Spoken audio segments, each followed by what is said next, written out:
general manager of the Florida Panthers, the Stanley Cup champions yet again, Bill Zito. How are you? How you doing, Bill? Actually, I'm doing great. Thanks for having me on. My dad played for the Duquesne Ironmen, who was the taxi squad. Shout out. I guess he played at Pitt and then graduated, and I don't think they didn't have a reserve squad. So whoever kind of lived in town played, and I think they were just there for practice. So you think you were a football guy? You think you football guy growing up? Obviously, have that. Oh yeah, I have my Franco's Italian Army T-shirt, the whole thing. Bingo. As we all do. Yeah. Okay, we love that, Yep. Bill. Obviously, everybody in Pittsburgh, Joe. Of course, yeah. Penn's gone back-to-back couple times. Pittsburgh guy down there in Florida taking it to South Beach, and that place has become an immaculate fan base. Let's talk about the culture down there. Whenever you get the gig, do you obviously dream about the Florida Panthers and the Panthers fan base and the experiences that you're having right now? And then for it happening, is it better than you could have expected at this stage of building a dynasty? At the beginning of building this dynasty, do you dream of these times? Are you nowhere near done? Like, where do you currently stand on how you feel about the job you guys have done down there? So I'll answer the first part first. So when I took the job, we absolutely had a plan and a script for a destination franchise. It was part of my interview process, saying, listen, you've got everything. People should want to come here. People should just, independent of the hockey. And then let's make the hockey great to sort of match the weather, the environment, the travel, and everything else that comes with it. Then once we started the hockey, I think it started with Patrick Hornquist. I know, another Pittsburgh. Yep. And he came in and he had that pedigree and he had the energy and the personality, very similar to Brad Marchand. And it's almost like it kind of went full circle. As far as the culture and moving forward, you know, I think almost by definition, because of the culture that we've been able to start, we don't feel that it's finished or that it's always evolving and always trying to be better, without trying to. I listened to you talk about the basketball.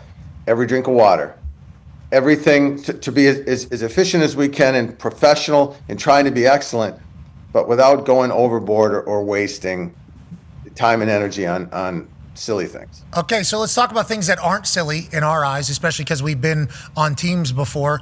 The boys going out to eat before every game, publicly on the road. You picking up the tabs allegedly for this entire thing. Them going to Dairy Queen the night before them talking about how together they are as a team. I mean, that's exactly what you're trying to build whenever you piece these players together, right, Bill? And it's all sincere, it's all true, and it's all real. Even the coaches. So the night before every road game, coaches meet at 6:30 in the lobby, and Rob Tallis has the restaurant picked, and we all go.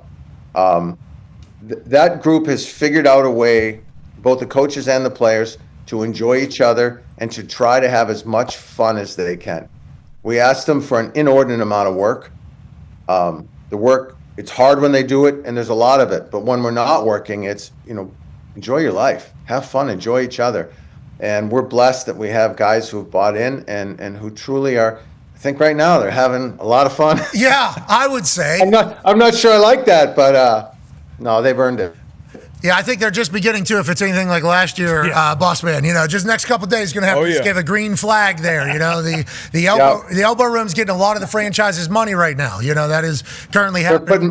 Go ahead. Put mattresses in on the apartments upstairs. Exactly. Lordo's got one, and the boys all have one. Diehard Florida Panther fan, D-Butt has a question for you, Bill. Hell yeah. Thank you, Bill, first of all, for building this team, putting it together. I was telling the boys earlier, I remember the day, back in the days, a few decades ago, how the Panthers were viewed from the outside looking in and even being a Florida resident. So thank you for that, number one. But what are some of the things that goes into, I guess, identifying a Panther? Who's going to fit into that locker room? We all play sports up here. We know how difficult it is to bring in new guys, new energy, new contracts. So what goes into identifying a Panther? You talked about Marchand, obviously Jonesy, and even the other guys you brought into the building. Yeah, I think when we started, you're looking and you say in the scouting meetings, we want someone with character and all this and what have you. And of course, that's part of it, right? And the scouts is part of their job. It's to try to figure out the character of the players who they've been assigned, to scout. But we've reached a point almost where the room can accept almost anybody. And they pull all the good qualities out of that person And I think it's because it starts with Paul Maurice and the leadership in the room. Fail. It's okay to fail. So come in and be yourself, because you're going to screw up. We don't really care. We all screw up all the time. But we have a lot of good players around us who will help us when we do. I think that puts people at ease, and I think it's easy to fit in. With Seth, I knew him from Columbus. I know him as a person. He's as good a guy as there is. That was a no-brainer. That's easy. And Marshy is the same. He's almost like a planet.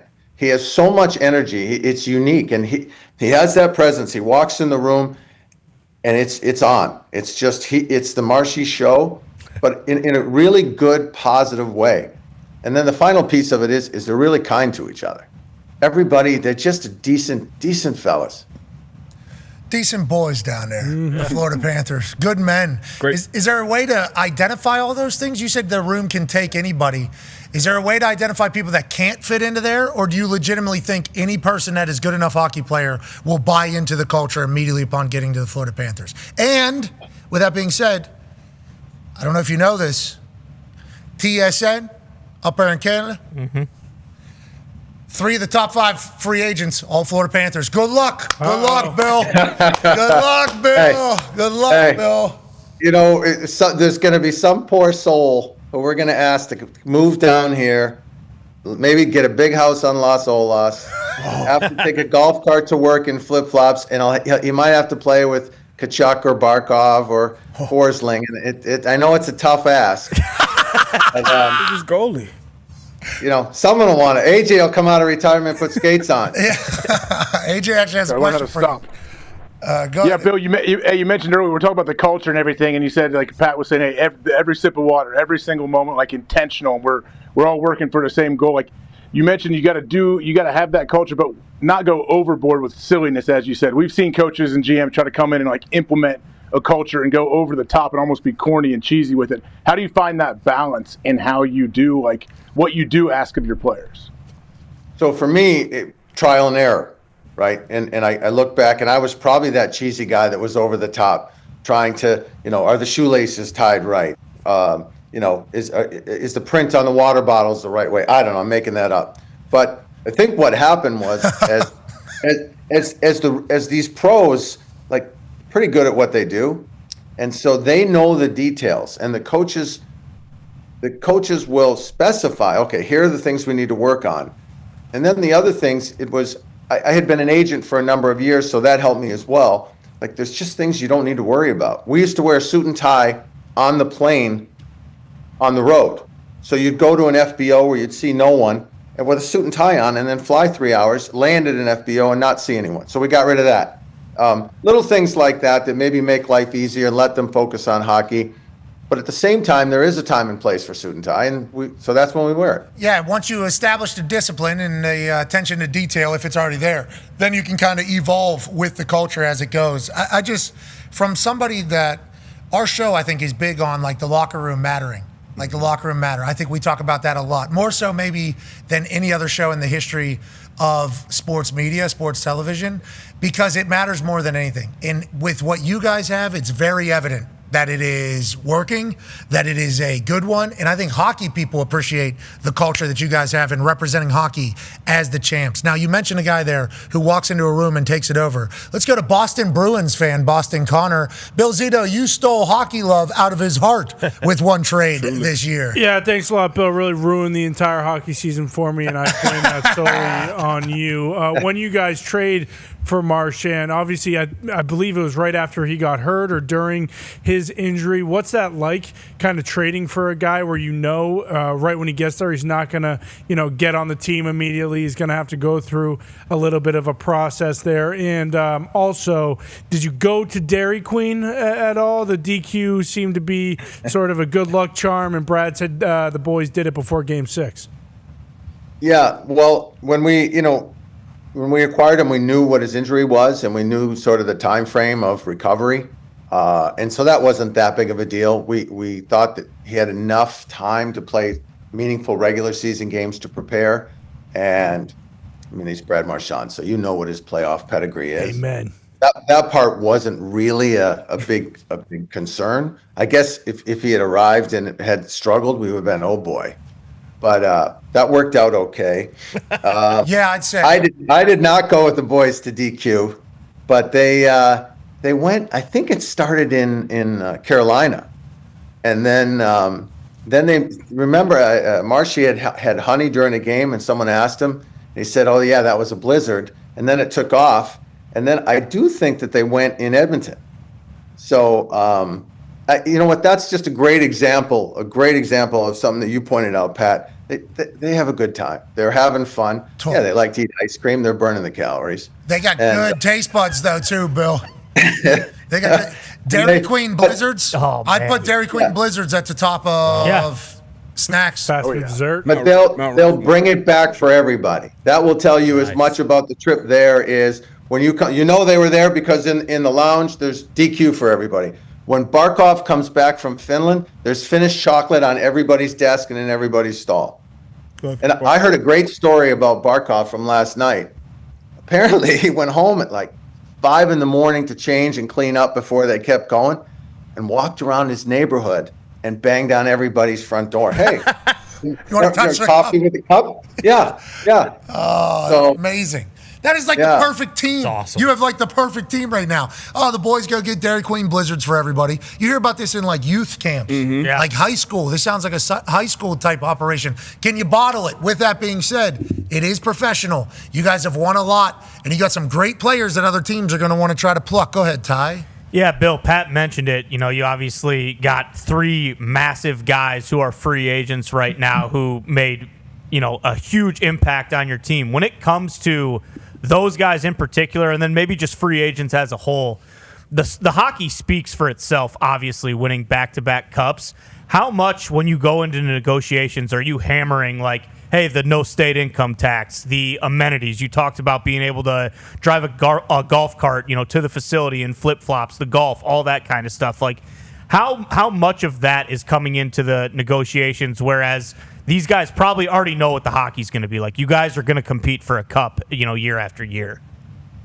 Yeah, well, those guys know, right? Because they live here now. So that one, we're going to spend to the cap, and the Viola family ownership has empowered us to try to do everything we can to have the best team we can. So we're going to spend it all. It's just trying to keep everybody together and have a meaningful team.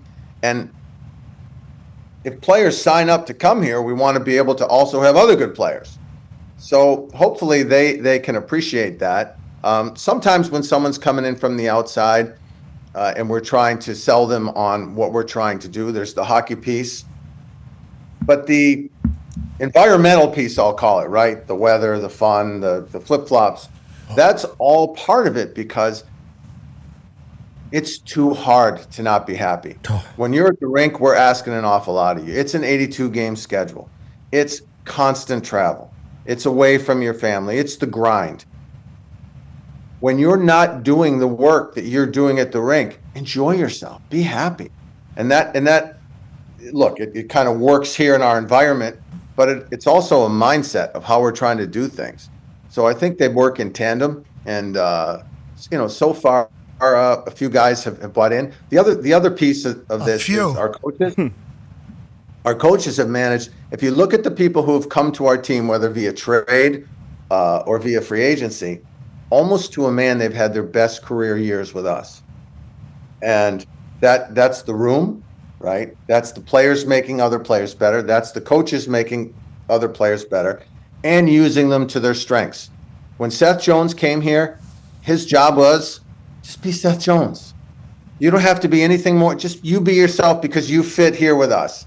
And to the extent that we can keep that going for most of the players that we bring in, I think it'll work.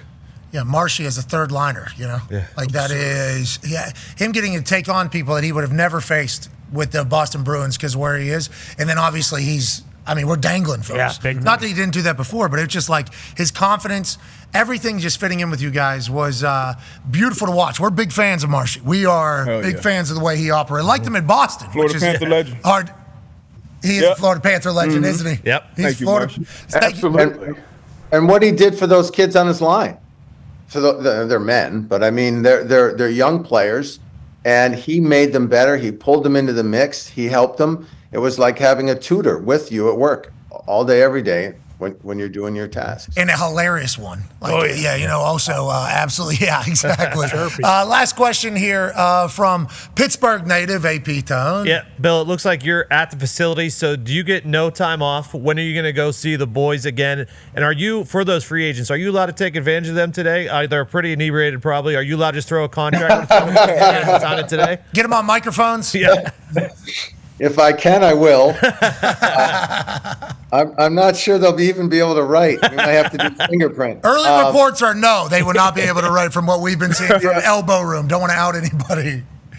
I think we might all get together as a group tonight, so we'll see everyone again there. And I mean, these guys have really earned this.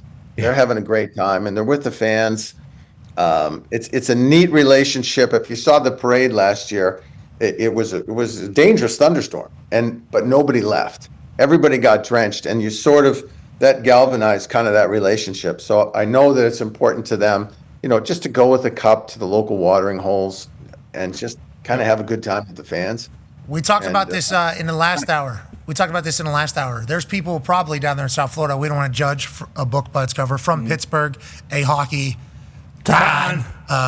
South Florida, everybody judges immediately. Like, they don't deserve it. But the people down in South Florida, I think last year, if they weren't hockey fans or maybe new hockey fans, they saw how awesome it was to be a Florida Panther fan. And then they follow you guys all year. I think it's only growing. I assume you feel that as well, right? The fan base? Oh, yeah. It's growing. But the feeling from the players, it mirrors that. It's real. Like, they're like, these fans are awesome. We have so much fun. They feel totally comfortable. I don't know where they are right now, but I guarantee you they could walk into any place right now in Fort Lauderdale, walk in and have a great time with whoever's in there and laugh and sign autographs and take selfies and have a couple beers and enjoy themselves. How many beers go in Lordo, Bill? Do you know?